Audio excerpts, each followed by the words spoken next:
నమస్తే, నా పేరు కళ్యాణ్ రెడ్డి. ఉద్యోగం చేయాలా లేకపోతే వ్యాపారం చేయాలా అనే ప్రశ్నకి చాలామంది నా దగ్గరికి జాతకానికి వస్తుంటారు. అయితే దాన్ని ఈ విధంగా అర్థం చేసుకుంటే మీరు ఏది చేసినా అద్భుతంగా పనిచేస్తుందని గుర్తించి మనకి 108 ఉపనిషత్తులు ఉన్నాయి. అందులో 10 ఉపనిషత్తులు చాలా ముఖ్యమైనవి. అందులో కూడా 3 ఈ ప్రజెంట్ క్వశ్చన్కి ఎస్ట్రాలజీ పరంగా ఆర్ స్పిరిచువాలిటీ లెక్క ప్రకారంగా మన వేదాంగాలు చెప్పే ప్రకారంగా ఈ 3 దానికి భలే కనెక్ట్ది. ఈశావాస్యోపనిషత్. మీరు దీన్ని గమనిస్తే ఇది కర్మ సిద్ధాంతాన్ని కలిగి ఉంటే మీరు జాబ్ చేస్తున్నా వ్యాపారం చేస్తున్నా మనసా వాచా కర్మ చేస్తున్నారా లేదా అనేది దీనికి మొదటి స్టెప్. ఈ మొదటి స్టెప్లో 99% ఫెయిల్ అయిపోతుంటారు. చాలామందికి ఉద్యోగం చేస్తే ఆ ఉద్యోగంలో బాస్ని తిట్టుకుంటుంటారు, తన చేసే వర్క్ని తిట్టుకుంటుంటారు, కొలీగ్స్ని తిట్టుకుంటుంటారు. దానివల్ల ఆ ఉద్యోగం అనేది లక్ష్మీతత్వంగా కన్వర్ట్ అవ్వకుండా అలక్ష్మిగా తయారై మనకి అది అచ్చి రాదు అని గుర్తుపెట్టుకోండి. అందుకే చాలామంది ఉద్యోగం చేస్తున్నప్పుడు అక్కడే ఉంటారు, దాంట్లోనే ఉంటారు, అక్కడే ఉండిపోతారు, ఎదగరు, ప్రమోషన్స్ రావు, ఫెయిల్ అయిపోతుంటారు, టార్గెట్స్ రీచ్ అవ్వలేరు. ఎందుకంటే వాళ్ళు మనసా వాచా కర్మ చెయ్యట్లేరు. అందుకే కర్మ సిద్ధాంతం ఏం చెప్తుంటుంది, నాయనా మీ పని మీరు చేసుకుంటూ పోండి, మీ పనిని 100% అటెంప్ట్ ఇవ్వండి, రిజల్ట్ గురించి ఆలోచించద్దు అని. చాలామంది అంటే ఎక్స్పెక్ట్ చేయకూడదా, ప్రమోషన్ ఎక్స్పెక్ట్ చేయకూడదా అని చాలామంది అడుగుతూ ఉంటారు. ఇక్కడ మీరు ఒక చిన్న పాయింట్ గమనించండి. మీరు నిజంగా మీ 100% మీ వర్క్ పైన పెడితే కర్మ సిద్ధాంతంలో ఆ రిజల్ట్ అమోఘంగా ఉంటుంది. దీనివల్ల ఆ బిజినెస్ నుంచి కానీ ఆ జాబ్ నుంచి కానీ మనకి హైయెస్ట్ సక్సెస్ రాదు. ఇది మీరు మళ్ళీ రీక్వెషన్ వేసుకోండి, మీరు కరెక్ట్ అంటారు.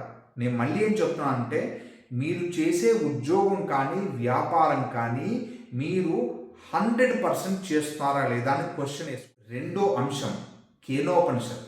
ఒకవేళ అహంకారంతో మీరు ఏమైనా వర్క్ చేస్తున్నా ఆర్ చేసిన వర్క్ పైన బిజినెస్ కానీ జాబ్ కానీ అహంతో కూడుకుని మతనం అయిపోవడం ఖాయం.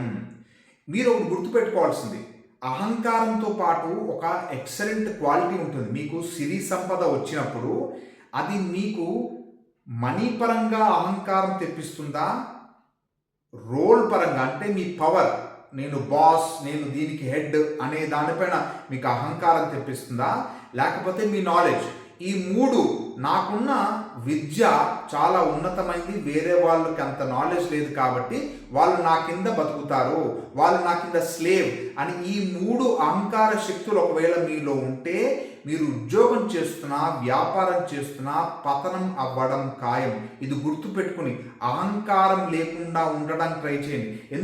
ఎందుకంటే కేనోపనిషత్ ప్రత్యేకంగా దాని గురించి మాట్లాడుతుంటుంది. ఇది అహంకార భూయిష్టమైన జీవితం అవ్వగానే మీకు రిలేటివ్స్ కనిపించరు, ఫ్రెండ్స్ కనిపించరు, అమ్మా నాన్న కనిపించరు, ఎవ్వరూ పతనం అయిపోవాలని కోరుకుంటుంటారు. మీకు చిన్న దెబ్బ తగలగానే పండగ చేసుకుంటారు. అహంకారాన్ని దయచేసి దగ్గరికి రాని, గొప్పలు చెప్పుకోకుండా వేరే వాళ్ళని పొగడ్డానికి ప్రయత్నించండి.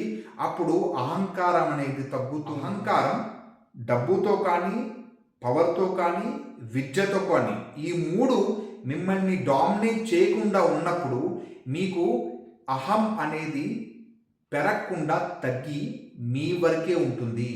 మీ వరకు ఉన్నప్పుడు అప్పుడు ఏమవుతుందంటే అహం అనేది కాన్ఫిడెన్స్ కింద తయారై అది అటు కన్వర్ట్ అయ్యి నేను బాగుండాలి, నాకు పెళ్ళైతే నా వైఫ్ బాగుండాలి, నాకు పిల్లలుంటే సంతానం బాగుండాలి, నా అమ్మా నాన్న బాగుండాలి, అత్తామామలు బాగుండాలి, నా అపార్ట్మెంట్, నేను ఫ్లాట్లో ఉంటే నా ఫ్లాట్లో వాళ్ళందరూ బాగుండాలి, నా అపార్ట్మెంట్లో వాళ్ళు బాగుండాలి, నా కాలనీ వాళ్ళు బాగుండాలి, నా సిటీ వాళ్ళు బాగుండాలి, నా కంట్రీ వాళ్ళు బాగుండాలి అనే ఉన్నత ఆలోచన శక్తి పెరుగుతూ ఉంటుంది. 3వ అంశం చాలా ముఖ్యమైన అంశం కఠోపనిషత్. కఠోపనిషత్ శ్రేయస్సును కోరుకుంటుంది. శ్రేయస్ అంటే ఏదైనా నేర్చుకున్నానా ఇప్పుడు వచ్చేసిందా, ఏదైనా ఇన్వెస్ట్ చేశానా తొందర రిజల్ట్ వచ్చిందా, ఏదైనా లాటరీ తగిలిందా అని షార్ట్ టర్మ్ కాకుండా దీర్ఘకాలికంగా నేను గెలుస్తానా, ఇది నేను ఇప్పుడు నేర్చుకునే విద్య కానీ వ్యాపారం కానీ ఉద్యోగం కానీ నేను లాంగ్ స్టాన్ ఒక 10 ఏళ్ళు 20 ఏళ్ళ తర్వాత కూడా నన్ను అందరూ మెచ్చుకోవాలి, నా వర్క్ చాలా అద్భుతంగా ఉంది అనాలి, నన్ను ఎవ్వరూ రీప్లేస్ చేయకుండా ఉండే పవర్ నాలో ఉందా లేదా అని గమనించండి. ఇది గమనించినప్పుడు మీరు వేరే వాళ్ళ గురించి మంచిగా ఆలోచిస్తారు, మీరు వేరే వాళ్ళ గురించి అద్భుతంగా ఆలోచిస్తారు. మొదటిగా మీరు చాలా ఆనందంగా, ధైర్యంగా, సంతోషంగా ఉంటారు. మీరు కాన్ఫిడెన్స్ ఉన్నప్పుడు మీ కంపెనీ గురించి ఆలోచిస్తారు, మీ వ్యాపారం గురించి ఆలోచిస్తారు.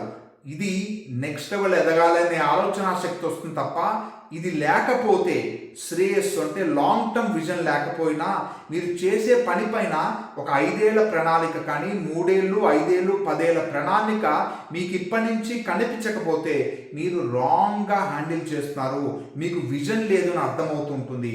అందుకే వెంటనే ఈ 3 పాయింట్లు మీరు అర్థం చేసుకుని అలా జాతకం వచ్చినప్పుడు వాళ్ళకి ఇంత గూఢార్థంగా చెప్పలేకపోతాం. కానీ ఇది దానికి తాత్పర్యం.